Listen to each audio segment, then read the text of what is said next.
Good morning, Kat. Hello. I believe that you want to talk to us a little about the archaeology of North Somerset and your role within that. So if you care to introduce yourself, and we'll go from there. Thank you, Chris. Yeah, so I'm Kat Lodge. I am North Somerset senior and only archaeologist. And my role it's all encompassing really in terms of archaeology of North Somerset and the historic environment as a whole. But in terms of kind of what I do, the main sort of role that I have is to provide advice to the council and external organisations on known and potential archaeology in relation to planning applications. So I will assess any incoming planning applications for archaeological interest, and we probably receive around 60 on average a week. I then use our historic environment record, which is a database of all the known listed buildings, scheduled monuments, archaeological sites, find spots, and everything in between, and sort of other resources such as Know Your Place, which is an amazing resource, and I'm happy to talk a little bit about that later. But I use all of that information and my own knowledge and skills as well to inform advice to planning officers on recommendations for planning applications. So a quick run through of that. A planning application will come in and I'll use the historic environment record and historic maps through Know Your Place. And I will see if there's any archaeology within that particular field that is looking to be developed for residential development or employment or some sort of infrastructure project. And I'll bring all that together, and then I will ask the developer to produce a desk-based assessment, which will look at other sources as well that aren't necessarily immediately available to me. And that will help us work out the potential for archaeology on the site. So we might know, for instance, that there's a Roman building in the corner of the field, or it might be that we have no records whatsoever. So we have to look slightly wider at the landscape around that particular field or area, and determine whether there is the potential for, say, further Roman archaeology or prehistoric or medieval or Second World War features as well. Our historic environment record contains records from, archaeology from the Paleolithic. So we're looking hundreds of thousands of years right up to the modern day. And all of that gets taken into consideration when I'm looking at planning applications. So from the desk-based assessment, I then might decide that actually further work needs to be done because there is the potential for archaeology, or there's known archaeology and we need to investigate it further. So I usually ask for something called a geophysical survey, and that usually looks at the magnetic responses in the ground, and that helps us determine if there's features like enclosures or pits or ditches. And we can also use another form of geophysical survey called resistivity, which helps us look at features like stone walls and that sort of thing. And from the results of that survey, it might show that we've got lots and lots of archaeology, or it might show that we've got nothing at all. So if it does show that we've got the potential for archaeology, then there'll be a phase of evaluation, which is usually digging trenches in the field and trying to determine the nature of those features, whether they are ditches or walls or a cemetery, you never know. And then from the results of that evaluation, we might go to further mitigation, which might be an open area excavation, or we've got enough information from our small insight into the archaeology and no further work is required, or we just have somebody monitoring and recording the archaeology as it's being uncovered during development. And we call that a watching brief. And so that's kind of the process. And then once the work is underway, I'm actually physically monitoring that as well. So I go out onto all the sites and make sure that the archaeologists are doing what they've said they're going to do in what's called a written scheme of investigation. So that's kind of a method statement for the work that should be undertaken. And then I monitor the whole process. So once the archaeology on site has been completed, it goes through post-excavation analysis. So specialists then look at the finds and the bones and all sorts of things, the environmental side of things as well. And that all then gets fed into a final report. And it comes full circle, because once that archive is put together and the report is published, the report then comes back to the historic environment record. So that information then feeds into further advice that I provide on planning applications and other projects. So it's yeah. No, I say that's quite. You obviously work quite closely with not only the local authority then, but also with developers and you know, potential landowners and things like that. So in theory, you've got a fairly good idea at this moment in time of what is where, but there's often, or is it something that happens often, that something surprising comes up, that, you know, a JCB unearths something that was previously unknown? Yeah, and there are instances where, you know, we might say, well, I might say that there's a low potential for archaeology, but actually you can never know until you look in the ground and until you dig the hole. Exactly, and a prime example of that is a couple of years ago in Yatton, during the development at North End. There was a residential development and a new primary school at Chestnut Park. And, you know, all of the kind of everything had been followed, the geophysical survey and the preliminary evaluation. And then when the excavation was underway, we uncovered a cemetery, which wasn't expected at all. And actually, we were looking at sort of, well, over 500 skeleton or grave cuts. So an absolutely enormous cemetery, sort of post-Roman date. But something we had no idea was there, and it was adjacent to an Iron Age and Romanid British trackway. There's Bronze Age features as well there. So we've got thousands of years of human activity in a small area that we have no clue about. And that's the important thing, is that whilst development might be controversial in some places, without it, we wouldn't be uncovering these new sites and this new information about past communities and the landscape around us. And archaeology isn't just about things. Archaeology is the study of human past through material culture. So, you know, everything we do is about the people that came before us and how they interacted with the landscape and manipulated it to, you know, to serve their own kind of purposes, how they farmed or what sort of small scale industries they were involved in. And we find it all over the place. In Kongsbury in the last couple of years, as part of the Bristol Water Pipeline, we knew that there was the possibility for sort of remains relating to the Romano-British pottery industry around that area. But we certainly didn't realise that we were going to excavate the kiln. And that was the first one that had been excavated since the 1960s. So these projects are, you know, they can be incredibly positive when it comes to, you know, making new discoveries. But most of the time, we don't have instances where, you know, a JCB is just somewhere and is digging up. You know, usually it is part of a process that's been agreed with me. Yeah. Usually. Yeah, no, that again, a nice little insight into that.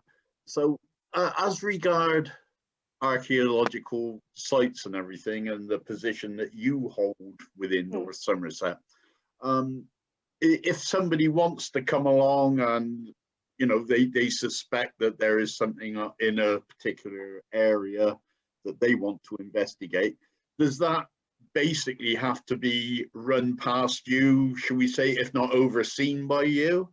Or, you know, can people just go around basically ideally digging holes? Well, it all depends on whether or not you've got landowner permission. That's a big thing. And I know that, you know, there are people interested in metal detecting as well, but this is a serious word of caution here. Unless you have landowner permission, do not, because it's illegal. But we've got loads of local groups as well. So there are community groups who are interested in doing field work, you know, sort of physical archaeology, whether that's digging or surveying, but also local history groups as well. So there's the opportunity to get involved with them. But in answer to your question, ideally, yes, it should come through me. So whether it's with a university or a community group, I should really be involved in kind of the setup of a project, essentially, because I can help. You know, I have contacts that might be able to help with supplying equipment, but also with my access to the Historic Environment Record database, which I help to manage and maintain. You know, there's information within that that might help a university or a local community group or somebody just interested to find out some more before they sort of jump straight in. But also any sort of research dig or project should really make sure that they are looking at the regional research framework as well. So for the Southwest, we have the Southwest Archaeological Research Framework, and that sets out a load of research objectives for different types of archaeology. So whether it's industrial or particular archaeological and historical periods as well. So there's always questions that can be answered when it comes to putting together a dig, but there are always more questions after you've dug than when you start. Always. Yeah, It's yeah. one So of the it's most stirring the can of frustrating worms. things about archaeology. Yeah. Yeah. Yeah, so again, you are quite heavily involved in that, and of course, not all archaeology is actually underground, is it? It's not, no, and the historic environment as a whole is that below ground and above ground archaeology, but it's historic buildings and it's landscapes as well. So, you know, you can look at field systems around you and actually work out when they would have first been in use. So in North Somerset, for example, on the moors, you've got lots of very rectangular, regular fields. And that's very much a response to parliamentary enclosure acts, sort of through the 18th and 19th centuries, when land division was, you know, a much bigger thing. The moors were being reclaimed because agricultural land was needed, because the population was growing, and yeah, the fields were, you know, very kind of regimented. But there are pockets of North Somerset's landscape as well where you've got very irregular fields, and they're much more medieval in origin. So it's things like, you know, hedges. There are historic hedgerows. We've got ancient woodlands. We've got stone walls, and the way that people have utilised the landscape for quarrying. You can see behind me an uphill. Yeah. You know, it's historic boatyards. The way that the coast has been utilised. Everything around us is part of the historic environment. We as humans have manipulated it for our own gain, you know, obviously limited by the climate and environment as well, but yeah, everything around us is down to those that came before us.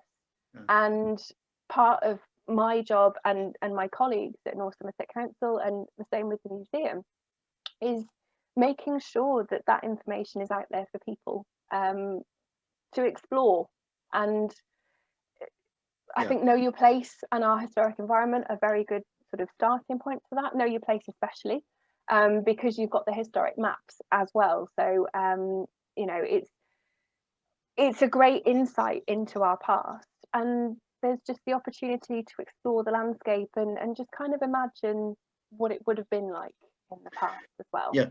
So would you say it's fair to say then that change isn't necessarily a bad thing, but do keep a record of what went before and the usage? Because I suppose since the start of humankind, man has always had to feed his family and himself, and those needs have never changed. It's just the way that we do feed ourselves. Do you think that is a relative, you know, a fair comment on that? Yeah, I think very much so. And you know, on all the different, within all the different archaeological periods, you know, you can be at a Roman site or a medieval site, but you've got very similar, or Iron Age, for example, you've got very similar practices in that, you know, people are using pots to store food and liquids. You know, houses are a thing right through from the Neolithic. You know, you do find earlier kind of habitation sites, but yeah, and from the Neolithic onwards, you have the advent of farming, and the landscape has changed forever. And the way that people dispose of their rubbish, for example, which tells us so much about how people lived and the kind of practices and activities that they were involved in. It's really important, and having that record is key. You know, we only have written records from the Roman period, obviously. That's anything before that is prehistory. But in order to conserve and enhance the historic environment, which is essentially what our role is in terms of national and local planning policy and guidance, we need to have those records. And it may be on some sites as well that we don't completely remove all the archaeology. And this is one thing, you know, that is a really positive benefit when creating new developments, is that there might be something actually that's worth preserving in that particular location. And that early communication with developers and archaeologists on site means that then we can preserve that for future generations. And we can incorporate information boards and have talks from the archaeologists, the local community. But it's all about getting that information out there. So if people are interested, they can find out more. But yeah, I do feel that, you know, there's not much point in us doing the archaeology if nobody knows about it. Yeah, exactly. It's got to be got out there. And again, doing things like this helps to spread that message and the interest, of course. And at the end of the day, it's our heritage, it's our collective heritage. And like I said before, you know, there can be some controversy over new planning development, new sort of housing development, but things like ensuring that the existing community are involved with excavations or other features, whether it's an open day or, like I said, a talk from the archaeologist on what's been found, but also feeding into the history as well. And that's why Know Your Place is so great, because it's not just us putting our records on there, you know, from a kind of a planning or archaeology perspective, or just the historic maps. It's free and accessible to anyone, and the community layer means that anybody can post a photo or an oral kind of recording or anything they want in a particular place in North Somerset. And that helps us immensely, because when it comes to tying in new developments into existing communities, having that historical context is key. And the social aspect of the history of a local place as well is really important. Having that sense of pride in a community's history and giving somewhere a sense of place is kind of high on the agenda. So yeah, what I think is brilliant about it, it's the Joe Bloggs view of it. The, you know, the rich and the famous and the big buildings, that's all recorded for posterity and ever will be. But a lot of the things on a site like Know Your Place are colloquial. I always struggle with that, but they are just you know, the ordinary everyday man in the streets view of what was happening or what his grandfather, grandmother saw. So again, it's just nice to go back over that. So, it is, and it's such an important aspect, because we don't always hear the story of the everyday person in history. No. And, you know, a photo of Granny in front of her grocery shop in you know, the early 20th century is something that isn't necessarily shared, and Know Your Place is such an amazing resource to be able to do that. And I'm really kind of proud that we're part of it, because I think it's amazing. And you know, schools, researchers, and just as we said, the general public alike are all Yeah, able to use it. I find the geopublic side of history so interesting. But the other thing is, we are blessed in this, I always call it the Silicon Age, with the technology that we've got, that so much of this can be preserved, and it's going to be there for a long, long time for people to look at. You know, it's no longer dusty old books in dusty old rooms. It's But we there still love the alive, dusty old books. and you can look at it from the comfort of your own couch. Yeah, exactly. It's so easily accessible, and that's what makes it great. But you know, there is still the opportunity to go and see the dusty old books and the artifacts in the museums, because there's nothing quite like that kind of that tangible Touching it. Exactly. Can I share something with you quickly? You can. Because sort of talking about you know, everything around us, the landscape and how it tells us about our history.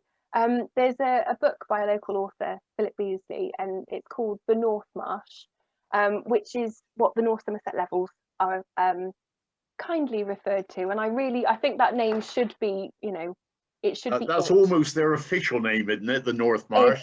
Yeah, not enough people use it, so this is my hope that people will from now on. But I think, you know, the whole kind of trying to ensure that communities are involved in their heritage, and we're hearing people's voices, and also making sure that, you know, the stuff that I'm making happen through my job gets back into the local community as well. You know, I'm bound by national and local legislation and kind of guidance in terms of planning, and I have to say that I'm very concerned about the government's white paper that's coming out soon, because there's such a lack of reference to heritage in general. I think built heritage is mentioned a handful of times, but that's such a small proportion, especially in a rural area like this. You know, we're not in Bath, where you're surrounded by, you know, historic buildings. We do have lots. We've got over 1,000 listed buildings in North Somerset, but there are many, many more that don't have that statutory protection. And in terms of archaeology, we have 68 scheduled monuments in North Somerset, which might seem like a lot, but when you look at the historic environment record and you see how many archaeological sites that don't have that same level of protection, we're looking at up to 9,000 archaeological sites. Good Lord. That don't have statutory protection. So making sure that they're taken into account in the planning process means that we can, you know, preserve and enhance them for the future, and make sure that they are still, whether it's preserved by record or they are, you know, still in their kind of physical location, is that we can look after them to make sure that future generations can enjoy them as well. And that does concern me. But we will be lobbying. And so I'd just like to share this this short excerpt from the North Marsh. Every land has its own voice. Every district should be able to show some account of its history, since it is natural for us to know and understand our surroundings. Without this remembrance of things past, we cannot fully enjoy them. Without this particular kind of learning, we lack an essential qualification for managing them well, for fully recognising their distinctive quality and value. It is important that such things can be named. If our heritage and environment have no voice, they will be lost to us, and we shall be the poorer. And I think that just completely epitomises everything that we're about. Sums it up to a